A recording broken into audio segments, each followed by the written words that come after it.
Hello everyone, welcome to Creatrix YouTube channel my dear friends. I am back again with one very important video for all of you.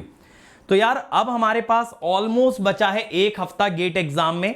तो last week में आपको किन चीजों पे focus करना है, क्या चीजें आपको करनी है to achieve the best rank in GATE exam, आज मैं आपको इस सेशन में बताने वाला हूं। तो you are going to get the tips for the last week by none other than GATE AIR 1। ठीक है, क्योंकि मेरा AIR 1 रहा है, 3 बार सिंगल डिजिट रैंक रहा है, तो मैं आपको कुछ ऐसी चीजें बताने वाला हूं जिन्होंने मुझे तैयारी में मदद किया और आपको भी डेफिनेटली मदद करेंगी। अभी देखो, पहली चीज जो मैं बहुत ज्यादा देख रहा हूं, बच्चे बार बार मुझे चैट में भी लिख रहे हैं, बार बार बोल भी रहे हैं कि सर टेस्ट में ना नंबर कम आ रहे हैं, सर 40 मार्क्स आ रहे हैं, 50 मार्क्स आ रहे हैं, सर ऊपर नहीं जा रहे।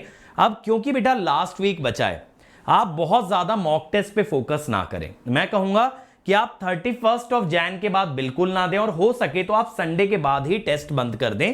संडे लास्ट AIMT है, उसको देकर के आप टेस्ट देना बंद कर दें। क्योंकि अगर लास्ट वीक में आप डिमोटिवेट होते हो कि यार मेरे तो नंबर कम आ रहे हैं, मैं कुछ नहीं कर पाऊंगा, that is not good. Last week आपको इन्वेस्ट करना चाहिए रिवीजन में, revision in the form of theoretical concepts as well as in the form of numericals. ठीक है, जैसे किसी कॉन्सेप्ट से कैसा क्वेश्चन बनता है, उसके अंदर क्या फॉर्मूला यूज होता है, फॉर्मूले में क्या टर्म्स हैं, इस तरह की चीजों को अगर हम रिवाइज करते हैं तो एग्जाम में क्वेश्चन बनने का ज्यादा चांस होगा। लेकिन टेस्ट में अगर 30-40 नंबर लाते रहते हैं बार बार और उससे डीमोटिवेट होते हैं, उससे अब जाके कोई फायदा नहीं होगा आपको लास्ट वीक के अंदर। ठीक है, तो ये चीज बहुत इंपॉर्टेंट है कि आप इस समय ज्यादा टेस्ट ना दें अगर मार्क्स कम आ रहे हैं। अगर मार्क्स अच्छे आ रहे हैं तो आप 31 तक टेस्ट दे दो। 31 के बाद तो मैं बोलूंगा आप अच्छे स्टूडेंट हो या फिर आप एक एवरेज स्टूडेंट हो, टेस्ट देने से कुछ खास गेन नहीं होगा। भले ही एक अच्छे स्टूडेंट का देखो कोई लॉस भी नहीं है, लेकिन कुछ खास फायदा भी नहीं है।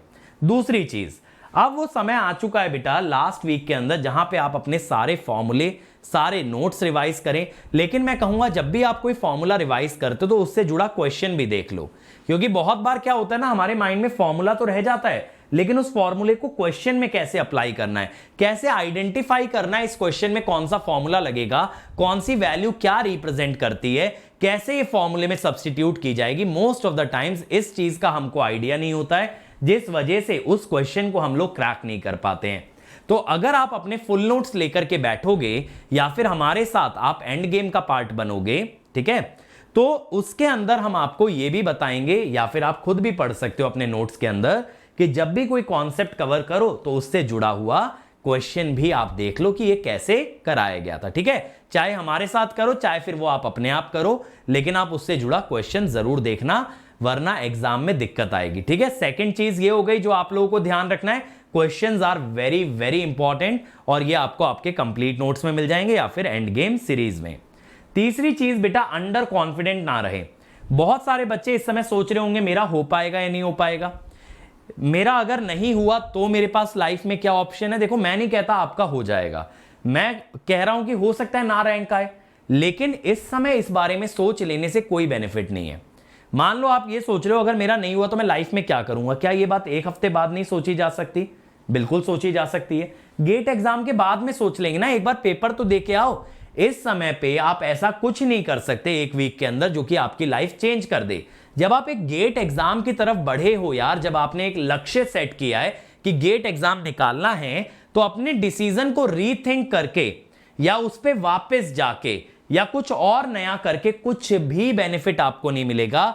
इस समय best thing you can do is, अगर आप 40 मार्क्स पे भी हो, आप 30 मार्क्स पे भी हो, तो इस राह पे चलो तो सही। यहां तक पहुंचने के लिए भी तो बहुत मेहनत की है ना आपने, तो इस राह को अब अगर छोड़ दोगे तो एक हफ्ते का एडवांटेज ही तो मिल रहा है। एक हफ्ते में ऐसा क्या किसी नई फील्ड में मचा दोगे, क्या कोई प्राइवेट जॉब ले लोगे, क्या कोई और एग्जाम निकाल दोगे, कुछ भी नहीं बदलेगा, आप वहीं रहोगे।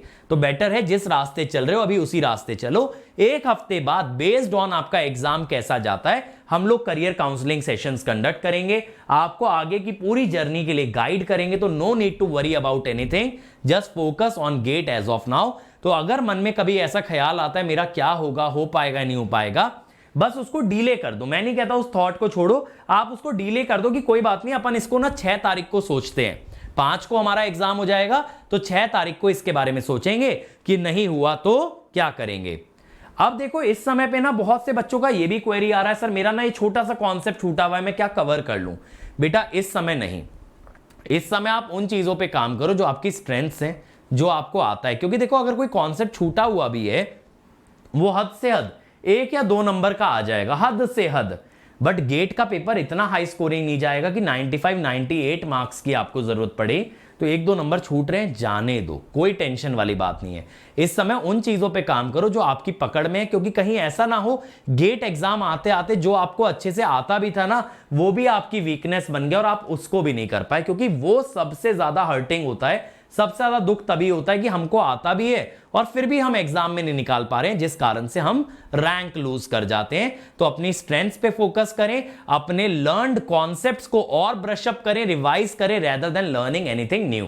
क्योंकि एक हफ्ते के अंदर बेटा कोई भी 1 या 2 नंबर का कॉन्सेप्ट अगर आप तैयार कर भी लिए तो उस चक्कर में आपके कम से कम 10 नंबर के कॉन्सेप्ट रिवीजन में छूट जाएंगे, और 10 नंबर लूज करना 1 या 2 नंबर गेन करने से बहुत ज्यादा नुकसानदायक है। इसके अलावा आप देखो जो क्वेश्चंस मैं बोल रहा हूं, किसी भी कॉन्सेप्ट से जुड़ा क्वेश्चन अगर आपको देखना है तो आप पीवाईक्यूज देख सकते हो। हम जैसे टॉप 50 पीवाईक्यू की सीरीज करा रहे हैं स्पेशल क्लास में, उसमें आप आइए, आप देखिए आईआईटीज ने कैसे क्वेश्चन फ्रेम किए और आप उन क्वेश्चंस को कैसे क्रैक करोगे।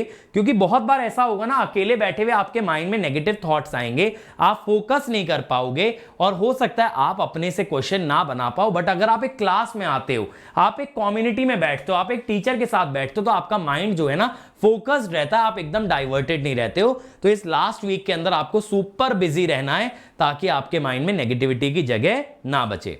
और फिर देखो मैं एक चीज बता दूं बेटा, मैंने सुबह 7 बजे आपके लिए स्पेशल क्लास लगाई थी, लेकिन मैं देखता हूं बहुत कम बच्चे उठ के उस टाइम आ पाते हैं। भाई अगर अब आप ये आदत नहीं डालोगे, स्पेशली इलेक्ट्रिकल वालों, आपका पेपर मॉर्निंग में है तो बेटा बहुत दिक्कत हो जाएगी, क्योंकि 5 फेब को आपको मॉर्निंग में उठना पड़ेगा, एग्जाम देने जाना पड़ेगा। अगर अभी भी लेट उठ रहे हो तो फिर उस दिन आप भले ही जल्दी उठ जाओ अलार्म लगा के, लेकिन आलस रहेगा, बॉडी और माइंड एक्टिव नहीं होंगे, जिस कारण से आप एग्जाम में अपना 100% नहीं दे पाएंगे। इसीलिए प्लीज अपने शेड्यूल को मॉडिफाई कीजिए, इमीडिएटली मॉडिफाई कीजिए। 7-8 दिन ऐसे शेड्यूल पे आप चलिए जो आप गेट एग्जाम के अंदर फॉलो करने वाले हो, ताकि उस शेड्यूल की आपके बॉडी और माइंड दोनों को आदत लग जाए। ठीक है, तो मेरी इन कुछ बातों का आप लोग ध्यान रखेंगे। बाकी और भी एग्जाम से रिलेटेड शॉर्ट वीडियोस मैं आपके लिए लाता रहूंगा अलग अलग टॉपिक्स पे। ठीक है, तो आप अब बेटा फोकस करेंगे सिर्फ और सिर्फ रिवीजन पे। अपने माइंड और बॉडी को अब अलाइन करो, जितनी तैयारी हो गई बढ़िया है, उसमें ज्यादा से ज्यादा हमको करके आना है। बाकी चीज आप छोड़ दो डेस्टिनी पे, बाकी चीज आप छोड़ दो गॉड पे, जो रैंक आएगी देख लेंगे, लेकिन अपना 100% देके आना है, वो जरूरी है। ठीक है, तो that's it from my side. All the best to all of the GATE 2023 aspirants.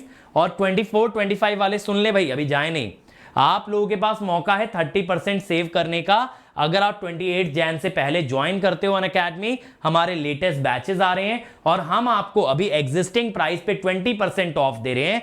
तो बाद में प्राइजेस भी बढ़ जाएंगे, 20% ऑफ भी चला जाएगा, तो आपको 30% ज्यादा पे करना पड़ेगा। इसीलिए अभी ज्वाइन करें using the code Ankit ESE। और ये लेटेस्ट बैच है, इसमें डिजिटल से हम लोग स्टार्ट कर रहे हैं। सुजय सर का डिजिटल आ रहा है शाम 5 बजे। और इसके अलावा all India mock test GATE 23 वालों के लिए लास्ट है इस संडे को, जरूर दीजिएगा, एक फाइनल मॉक टेस्ट की तरह दीजिए और अपनी तैयारी को पूरी तरह से जज कीजिए कि आप कहां पे स्टैंड करते हैं। ठीक है, तो मिलते हैं इसी टाइप के नेक्स्ट वीडियो में। वीडियो अच्छा लगा हो तो लाइक जरूर कर दें, शेयर कर दें, चैनल को सब्सक्राइब नहीं किया तो सब्सक्राइब करें और अपना फीडबैक कमेंट में देके जाइए। कोई भी अगर आपकी क्वेरी है, कोई भी प्रॉब्लम फेस करो, उसको कमेंट में लिख देना। I will definitely make a video on that. Let's crack it.